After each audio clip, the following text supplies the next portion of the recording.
Everyone. आज हम इस वीडियो में डिस्कशन करने वाले हैं 12 मार्च 2024 के मोस्ट इम्पॉर्टेंट करंट अफेयर्स के क्वेश्चंस का। तो स्टार्ट करते हैं अपना फर्स्ट क्वेश्चन। अकादमी पुरस्कार 2024 यानी कि ऑस्कर में सर्वश्रेष्ठ अभिनेता का पुरस्कार किसने जीता है? इसका जो करेक्ट आंसर हो जाएगा ऑप्शन नंबर बी यानी कि सिलियन मर्फी ने। किसके लिए? तो ओपेनहाइमर मूवी के लिए। ध्यान में रखिएगा, ऑस्कर 2024 का रिजल्ट डिक्लेयर कर दिया गया है। 96 नंबर का ये अकेडमी अवार्ड्स है। सर्वश्रेष्ठ फिल्म है ओपेनहाइमर। सर्वश्रेष्ठ निर्देशक है क्रिस्टोफर नोलन, ये ओपेनहाइमर मूवी के। सर्वश्रेष्ठ अभिनेता है सिलियन मर्फी, ओपेनहाइमर के। सर्वश्रेष्ठ अभिनेत्री एमा स्टोन है पुअर थिंग्स के लिए। सर्वश्रेष्ठ गीत है मैं किस लिए बना था, बारबी से। और पहली बार ऑस्कर पुरस्कार 1929 में दिया गया था। ये सभी चीज़ें आपको ध्यान में रखनी है। बेस्ट ओरिजिनल सॉन्ग 2023 का बात करें तो नाटू नाटू को दिया गया था, आरआरआर मूवी से थी। तो ये भारतीयों द्वारा जितने भी ऑस्कर पुरस्कार किसी भी क्षेत्र में जीते गए हैं उनकी एक कंप्लीट लिस्ट है। बेस्ट डॉक्यूमेंट्री 2023 में जो शॉर्ट फिल्म होती है तो वो थी द एलिफेंट विस्पर्स। तो इंडियन डॉक्यूमेंट्री फिल्म थी, ये तमिलनाडु की नेचर और विजुअल्स को बहुत अच्छी तरीके से प्रदर्शित कर रही थी, तो उसको बेस्ट डॉक्यूमेंट्री शॉर्ट फिल्म 2023 में ऑस्कर में मिला था। इसके डायरेक्टर थे कार्तिकी गोंसाल्विस और इसको प्रोड्यूस किया गया था गुनीत मोंगा के द्वारा। बेस्ट कॉस्ट्यूम डिज़ाइन 1983 में मिला था ये भानु अथिया को, और फर्स्ट इंडियन थे ये to win an Academy Award. और ऑनरेरी अवार्ड ये 1992 में सत्यजीत रे को मिला था। बेस्ट साउंड मिक्सिंग 2009 में मिला था रसूल पुकुटी को। और बेस्ट ओरिजिनल सॉन्ग इन 2009 तो ये गुलजार साहब को मिला था। Best original score and best original song in best original score and best original song in 2009 तो ये AR रहमान को मिला था। नेक्स्ट देखिए, ऑपरेशन कामधेनु किस राज्य की पुलिस के द्वारा किया जा रहा है? इसका करेक्ट आंसर हो जाएगा जम्मू एंड कश्मीर। तो जम्मू एंड कश्मीर की पुलिस ने पशु की जो तस्करी होती है उसको रोकने के लिए ऑपरेशन कामधेनु स्टार्ट किया है। ऑपरेशन का लक्ष्य पशु तस्करी के मास्टरमाइंड को पकड़ना है और उनकी गतिविधियों की जांच करना है। मनोज सिन्हा केंद्र शासित प्रदेश जो हमारा जम्मू कश्मीर है उसके दूसरे उपराज्यपाल हैं। जम्मू कश्मीर प्रधानमंत्री विश्वकर्मा योजना लागू करने वाला पहला केंद्र शासित प्रदेश बना है, ये भी पॉइंट आपको ध्यान में रखना है। जम्मू कश्मीर में GI टैग प्राप्त है भद्रवाह राजमा को, रामबन सुलाई, शहद, कश्मीरी पश्मीना शॉल और कश्मीरी केसर। नेक्स्ट, अब देखिए गवर्नमेंट की कुछ स्कीम्स, पोर्टल एंड कैंपेन हैं, उसका हम रिवीजन कर लेते हैं। उड़ीसा सरकार ने नई सरकारी योजना स्वयं के तहत राज्य के युवाओं को 1 लाख रुपए तक का ब्याज मुक्त ऋण प्रदान करने का निर्णय लिया है। इसका उद्देश्य युवाओं के लिए स्वरोजगार पैदा करना है। ओके, सरकार ने स्पैम कॉल संदेशों के माध्यम से धोखाधड़ी से निपटने के लिए चक्षु मीन्स होता है इसका पर्यायवाची आँख, उस पहल का खुलासा किया है। ओके, नेक्स्ट देखिए, भारत के पहले एलिवेटेड 8 लेन एक्सप्रेसवे का उद्घाटन किसने किया है? तो प्रधानमंत्री मोदी जी ने। आपको ये चीज़ ध्यान में रखना है, ऑप्शन नंबर बी आपका करेक्ट हो जाएगा। तो प्रधानमंत्री मोदी जी ने द्वारका एक्सप्रेसवे का हरियाणा में उद्घाटन किया है। 29 किलोमीटर इसकी लंबाई है, 18.9 किलोमीटर हरियाणा में है और 10.1 किलोमीटर ये दिल्ली में है। द्वारका एक्सप्रेसवे ध्यान में रखना है। इसका निर्माण दिल्ली और गुरुग्राम के बीच में यातायात को आसान बनाने के उद्देश्य से किया गया है। द्वारका एक्सप्रेसवे भारत का पहला उच्च निर्देश प्राप्त नगरीय एक्सप्रेसवे है, ये भी आपको ध्यान में रखना है। पाकिस्तान के 14वें राष्ट्रपति के रूप में किसने शपथ ली है? तो आसिफ अली जरदारी, आपको ध्यान में रखना है। तो आसिफ अली जरदारी ने दूसरे कार्यकाल के रूप में पाकिस्तान के 14वें राष्ट्रपति के रूप में शपथ ली है।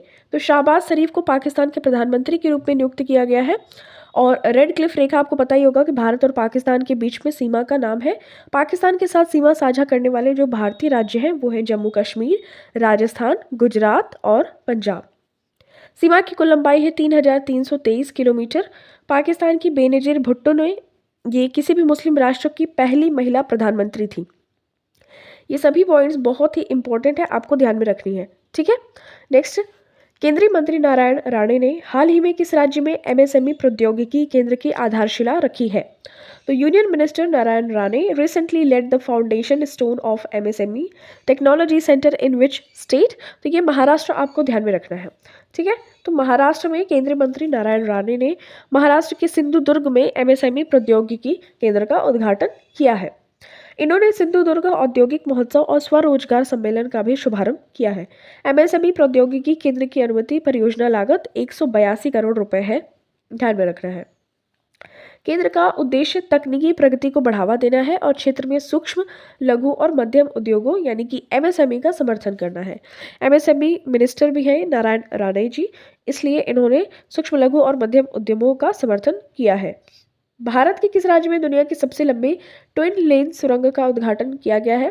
तो इसका करेक्ट आंसर हो जाएगा अरुणाचल प्रदेश। ओके, अरुणाचल प्रदेश में पीएम मोदी ने सेला सुरंग का उद्घाटन किया है। सेला सुरंग दुनिया की सबसे लंबी ट्विन लेन सुरंग है। ये चीन की वास्तविक नियंत्रण रेखा के निकट तेजपुर को तवांग से जोड़ती है। 13,000 फीट की ऊंचाई पर बनी है। सीमा सड़क संगठन बीआरओ के द्वारा निर्मित है। ये कई पेन्योर और बिचोम 2 नए जिलों का गठन किया गया है अरुणाचल प्रदेश में।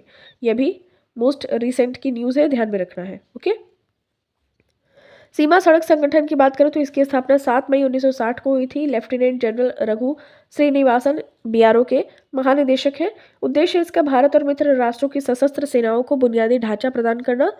2021 में बीआरओ ने उमलिंगला लद्दाख में सबसे ऊंची सड़क बनाकर गिनीज वर्ल्ड रिकॉर्ड बनाया था। ओके, नेक्स्ट मेजर टनल्स की बात कर लेते हैं। तो चेनानी नाशरी सुरंग, ये 9.28 किलोमीटर है इसकी लेंथ।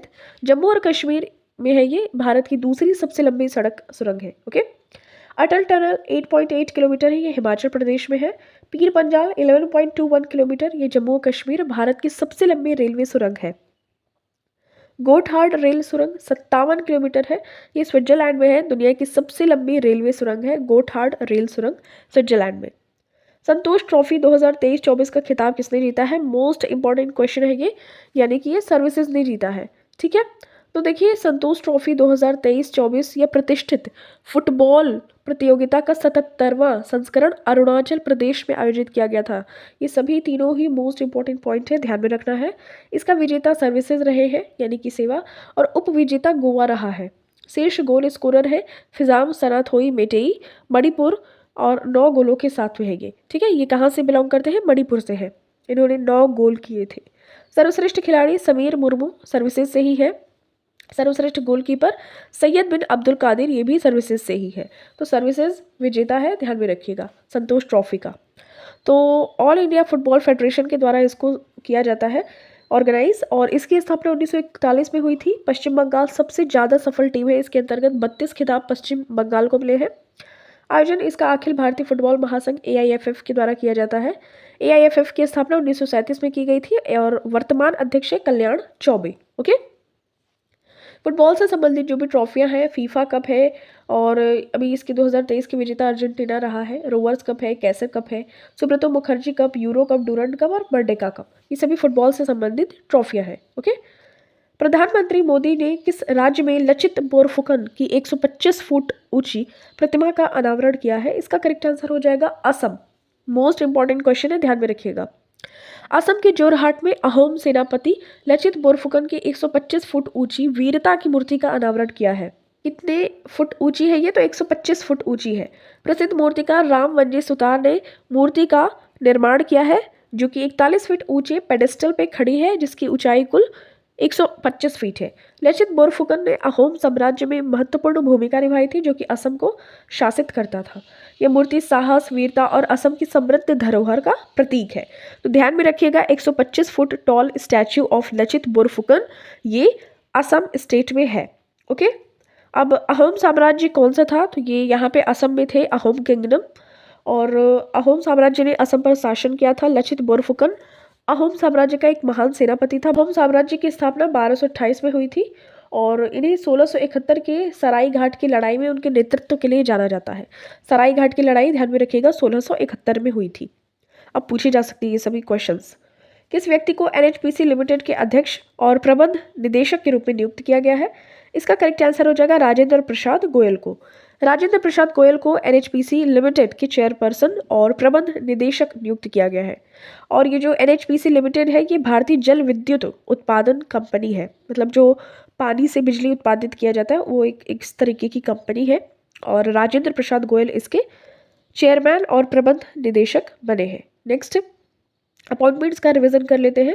भारत के नए लोकपाल न्यायमूर्ति अजय मणिकराव खानविलकर, झारखंड के मुख्यमंत्री चंपाई सोरेन, इलाहाबाद उच्च न्यायालय के मुख्य न्यायाधीश न्यायमूर्ति अरुण भंसाली, गुवाहाटी के न्यायमूर्ति विजय विष्णु, कर्नाटक के न्यायमूर्ति PS मेघालय के न्यायमूर्ति एस वैद्यनाथन, उड़ीसा के न्यायमूर्ति चक्रधारी शरण सिंह, पंजाब और हरियाणा दोनों ही संयुक्त हैं तो इनके गुरमीत सिंह संधावालिया एसीजे है ये।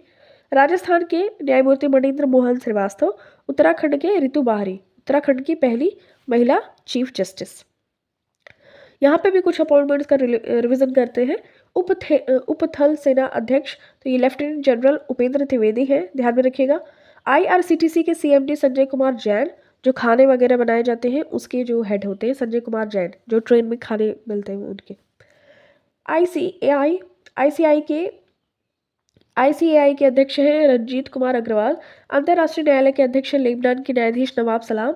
यमन के प्रधानमंत्री अहमद अवद बिन मुबारक। कजाकिस्तान के प्रधानमंत्री ओल्जास बेकटेनोव। इंडोनेशिया के राष्ट्रपति प्रबोवो सुबियांटो। फिनलैंड के राष्ट्रपति परुपेम अलेक्जेंडर स्टब और मलेशिया के 17वें राजा सुल्तान इब्राहिम स्कंदर। ओके, भारत शक्ति अभ्यास राजस्थान में किस स्थान पर आयोजित किया जाएगा? इसका करेक्ट आंसर हो जाएगा पोखरण। भारतीय सेना, नौसेना और वायुसेना ने राजस्थान के जैसलमेर में भारत शक्ति अभ्यास आयोजित करेगी। ओके, ध्यान में रखिएगा जैसलमेर में ये होगा। एशिया के सबसे बड़े फील्ड फायरिंग रेंज में यह अभ्यास होगा। भारत शक्ति सेनाओं की तीनों सेनाओं की मारक क्षमता का प्रदर्शन करने वाले ये प्रमुख अभ्यास है। कहाँ पे? पोखरण में भारत शक्ति ये अभ्यास है, राजस्थान के जैसलमेर है। और ये इसकी खास बात है, यहाँ पे जो भी भारत में विकसित स्वदेशी हथियार प्रणालियां हैं इनका ही मात्र उपयोग किया जाएगा। डिफेंस न्यूज का रिवीजन कर लेते हैं। सीसीएस ने एएमसीए भारत के 5वें जीन फाइटर के विकास में मंजूरी दी है। भारतीय और यूएसए तटरक्षक बल के साथ सी डिफेंडर्स 2024 अभ्यास हुआ है। ध्यान में रखिएगा, भारत और यूएसए कोस्टल जो तटरक्षक बल होते हैं। आईएनएस कोलकाता ने अदन की खाड़ी में मिसाइल हमले से जहाज को बचाया। रक्षा मंत्री ने राजनाथ सिंह डेफ कनेक्ट 2024 का उद्घाटन किया। बीएसएफ को मिली पहली महिला स्नाइपर, ये सुमन कुमारी है। INAS 334 सी हॉक्स पहला MH-60R स्क्वाड्रॉन कोच्चि में INS गरुड़ में कमीशन किया गया है। Now this question is for you. आपको इसका सही उत्तर कमेंट सेक्शन में देना है। किस देश को खसरा और रुबेला चैंपियन पुरस्कार से सम्मानित किया गया है? Which country has been honoured with the measles and rubella champion award? Options are Brazil, Bharat, संयुक्त राज्य अमेरिका, चीन। Thank you so much for watching this. मिलते हैं आपसे नेक्स्ट वीडियो में। टिल देन टेक केयर, अपना खूब सारा ख्याल रखिए और इस वीडियो को जरूर रिवाइज करते रहिए।